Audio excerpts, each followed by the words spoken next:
Mutual funds మీద December 19న wealth వ్యాగాన్ మరియు మిరే assets సంయుక్తంగా కండక్ట్ చేసే ఎడ్యుకేటివ్ వెబినార్ కి రిజిస్టర్ అవ్వండి. అంటే ఎలా సార్ అంటే ఒక ఆడియన్స్లో ఒక యాక్సెప్ట్నెస్ అనేది వస్తుంది. మా మనిషి మాకు సంబంధించిన వ్యక్తి ఆ రిలేటబుల్ థింగ్ అనేది మీకు చాలా త్వరగా వచ్చేసింది.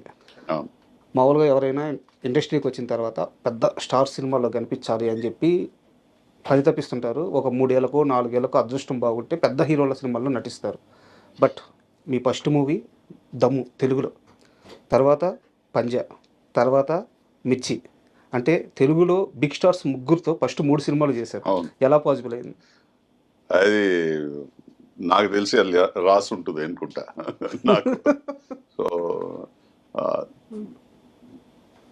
దమ్ వచ్చి నేను కన్ఫర్మ్ చేసేటప్పుడు నాకు అది జూనియర్ ఎన్టీఆర్ సినిమా అని తెలీదు, ఎందుకంటే హీరో పేరు నేను అడగలే, వాళ్ళు చెప్పలే. ఓకే. బట్ నేను సరే కథ వింటానని చెప్పిన తర్వాత నేను జస్ట్ క్యారెక్టర్ విన్నాను. బోయపాటి గారు మాట్లాడారు నాతో. మాట్లాడిన తర్వాత బ్రీఫ్ ఇచ్చారు. బ్రీఫ్ ఇచ్చి ఇలా ఉంది సంపత్, మీరు చేయండి బాగుంటుంది అని చెప్పారు. నేను తర్వాత అడిగాను హీరో ఎవరంటే మన జూనియర్ ఎన్టీఆర్ గారు అన్నారు. నేను అప్పుడు అనుకున్నా సరే ఇది ఇంత సింపుల్ గా చెప్పేశారు ఆయన యాక్చువల్లీ. బట్ నాకు తెలుసు అది జూనియర్ ఎన్టీఆర్ సినిమా అంటే రీచ్ మళ్ళీ దాని ఒక స్కేల్ ఎలా ఉంటుంది. నేను ఎప్పుడు ఆ సినిమా స్టార్ట్ చేశాను ఆ స్కేలు మళ్ళీ ఆ రేంజ్ చూసాను first day it self. So అప్పుడే తెలుసు నాకు ఒక మంచి సినిమా అండ్ డెఫినెట్ గా ఒక మాస్ సినిమా ఉంటుందని. అండ్ తర్వాత ఆ సినిమా అయిన తర్వాత నేను పంజా చేసేటప్పుడు నాకు విష్ణువర్ధన్ డైరెక్టర్ తెలుసు. కన్నడ మూవీస్ వల్ల విష్ణువర్ధన్ వచ్చి మన చెన్నై నుంచి తెలుసు నాకు. సో విష్ణువర్ధన్ డైరెక్టర్ చెప్తున్నా. సో అతను వచ్చి నాకు ఏం చెప్పారంటే ఇది ఒక డిఫరెంట్ అయిన ఒక సినిమా ట్రై చేస్తున్నా, అటెంప్ట్ చేస్తున్నాను నేను. అండ్ నువ్వు చేయాలంటే నేను ఫస్ట్ మళ్ళీ అదే అడిగింది, ఎవరు హీరో అంటే పవన్ కళ్యాణ్. సరే ఓకే రెడీ చేద్దాం. బట్ నాకు తెలిసి నాకు రికగ్నిషన్ వచ్చింది మిర్చి తర్వాత. ఎందుకంటే మిర్చి ఒక full length role and extraordinary impact అయ్యే ఒక క్యారెక్టర్ అది. అండ్ నాకు తెలిసి ఈక్వల్ స్క్రీన్ స్పేస్ కాకుండా ఈక్వల్ వెయిటేజ్ క్యారెక్టర్కి ఉన్న ఒక విలన్ ఉంటే యూజువలీ సినిమాకి అది ఒక పెద్ద బలం ఉంటుంది అండ్ ఒక పెద్ద ప్లస్ ఉంటుంది. అది నాకు దొరికి నేను అది చేశాను. అది ఇప్పుడు దాకా మీరు ఇంటర్వ్యూ చేసేదాకా ఇప్పుడు ఈ రోజు షూటింగ్లో ఉన్నా. అంటే యాక్చువల్గా ఇప్పుడు షూటింగ్లో ఉన్నారని మీరు చెప్పారు కాబట్టి అడుగుతున్నాను.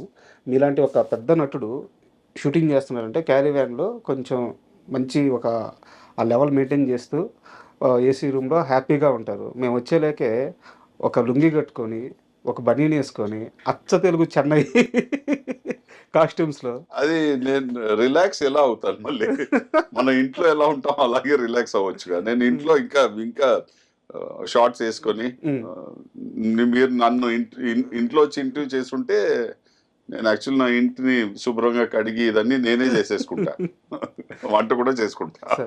అంటే మీరు ఇందాక సినిమాలు చెప్పారు సార్, వాటి గురించి ప్రస్తావనకు వస్తాను. దానికంటే ముందు మీ కెరీర్ విషయానికి వస్తే మీ ఫ్యామిలీ బ్యాక్గ్రౌండ్లో ఎవరు కూడా సినిమాలకు సంబంధించిన వాళ్ళు లేరు అని చాలా ఇంటర్వ్యూలో చెప్పారు. మీ అమ్మగారు చాలా అపోజ్ చేసేవాళ్ళు అని చెప్పేసి అవన్నీ ఓకే. అంటే ఒక ట్రిగర్ పాయింట్ ఎక్కడో ఉంటుంది కదా సార్, ఖచ్చితంగా సినిమాకి వెళ్ళాలి, సినిమాల్లో నటించాలని.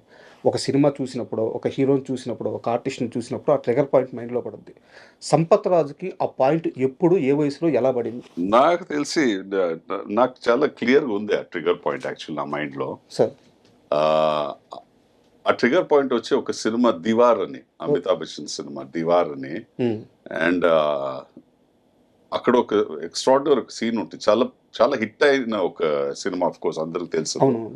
అండ్ ఒక పర్టికులర్ సీన్ బ్రదర్స్ మధ్య జరుగుతుంది. శశి కపూర్ మళ్ళీ అమితాబ్ బచ్చన్ అక్కడ ఒక కాన్ఫ్రంటేషన్ జరుగుతుంది. ఆ కాన్ఫ్రంటేషన్ టైంలో నీకు ఎక్కడో నాకు వచ్చి ఒక స్పార్క్ అయింది నా లోపల. మేబీ ఆ ఇంపాక్ట్ ఆయన ఇచ్చారు నాకు, ఆ సీన్ నాకు అలా ఇంపాక్ట్ అయింది, అది నేను చెప్పలేను. సార్ బట్ అక్కడెక్కడో నాకు నేను యాక్టర్ అవ్వాలి అని ఒక స్పార్క్ వచ్చింది. బట్ దాన్ని ఇంట్లో చెప్పడానికి నాకు చాలా భయం. ఎందుకంటే మా నాన్న ఓకే, బట్ మా అమ్మ వచ్చి అసలు ఒప్పుకోదని తెలుసు నాకు. సో ఆ స్పార్క్ని అలాగే లోపలే పెట్టుకొని నడుస్తూ వెళ్ళా. బట్ స్కూల్లో వచ్చి నేను థియేటర్, చిన్న చిన్న ప్లేస్ అన్ని పార్టిసిపేట్ చేస్తే అది ఒక స్టేజ్లో ఒక అప్లాజ్ ఉంటుందిగా మీరు చేసేటప్పుడు, అది మీకు ఇంకా ఒక బూస్ట్ ఇస్తుంది. సో అలాంటి ఒక దీంట్లో నేను అప్పుడు షూర్ అయ్యాను, సరే నేను కెరియర్ చూస్ చేసుకుంటే ఇది చేసుకుంటానని. బట్ నేను అది కెరియర్గా చూస్ చేసుకోలే అప్పుడు. నేను అడ్వర్టైజింగ్ లోపల వెళ్ళిపోయాను. దాంట్లో ఒక 13-14 years దాంట్లో పని చేసిన తర్వాత ఒక రోజు సినిమా వచ్చింది. ఇప్పుడు కళామ తల్లి అంటారు సార్, అంటే ఏ ఇండస్ట్రీ అయినా ఆ కళ ఒక మంచి నటుడిని వదిలిపెట్టదు. మీరు ఎటు వెళ్ళిపోయినా సరే లాగద్ది, తీసుకొచ్చుకుంటుంది. ఆ అమ్మ అంటే ఒక తల్లి బిడ్డనట్టయితే అక్కుని చేర్చుకుంటుందో, ఇంత గొప్ప నటుడిని ఏ ఇండస్ట్రీ కానీ సినిమా వదులుకోలేదు కదా, మీరు అలాగే మళ్ళీ తిరిగి వచ్చారు. Thank you. అండ్ మామూలుగా ఎవరైనా 10th class పాస్ అయ్యారనుకోండి పిల్లలు, సైకిల్ కొనిస్తారు, లేకుంటే వాడికి ఏదైనా సినిమాకి తీసుకెళ్తారు, మంచి ఫుడ్ కొనిస్తారు. మీ ఫాదర్ ఏంది బీరు పోపించారు? ఎందుకంటే ఇప్పుడు అందరు చేసేదేగా, టీనేజ్లో కాలేజ్ వెళ్తే ఫస్ట్ నేర్చుకున్నదే ఇలాంటిదే, ఫ్రెండ్స్తో కలిసి. కొంచెమంది ఉంటారు అది చేయరు కాలేజెస్లో, బట్ ప్రిడామినెంట్లీ జనరల్గా చూస్తే పర్సంటేజ్ ఇలాంటి సిగరెట్లు కానీ బియర్లు కానీ ట్రై చేస్తారు. నా నాన్నగారు లాజిక్ ఏముందంటే, నువ్వు ఇది ఎలాగో చేస్తావు, నువ్వు దాన్ని బాధపడకుండా ఎక్కడో చోట్లో అలా దాచుకొని చేయాల్సిన నీకు ఇది అవసరం పడదు, నేను నీకు ఆఫర్ చేస్తున్నా, బట్ దీన్ని నువ్వు ఎలా కంట్రోల్లో చేస్తావు అది నీ మీద ఉంది. నేను నీకు సలహా ఇవ్వచ్చు, నేను నీకు ఒక డైరెక్షన్ ఇవ్వచ్చు, బట్ దాన్ని నువ్వు నీ లైఫ్లో అప్లై చేసుకుంటే అది నీకు బాగుంటుంది. సో నేను ఇప్పటి నుంచి నిన్ను ఒక ఫ్రెండ్ లాగా చూసుకుంటా, అండ్ నువ్వు నాతో అన్ని షేర్ చేయవచ్చు, అన్నీ మాట్లాడవచ్చు.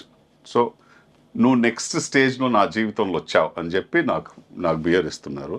ఆ రోజు ఈవినింగ్ మా అమ్మ చెప్పింది, జనరల్గా లైఫ్లో వచ్చి అందరూ బయట వెళ్ళి చెడిపోతారు, ఈ ఇంట్లో వచ్చి నాన్న వచ్చి తన బిడ్డల్ని అతన్నే చెడగొడుతున్నాడు. బట్ నాకు నన్ను అడిగితే ఈరోజు మీరు యాక్చువల్లీ నాకు ఒక ఎక్స్ట్రాడినరీ ఒక ఎక్స్పీరియన్స్ దొరికింది అప్పుడు. ఎందుకంటే నేను ఏది దాచిపెట్టలే మా పేరెంట్స్తో, అండ్ నాకు వచ్చి ఎక్కడైనా వెళ్ళి ఊరు వదిలేసి ఎక్కడైనా పార్టీ చేసుకోవాలి అలాంటి ఒక మైండ్ సెట్ రాలే.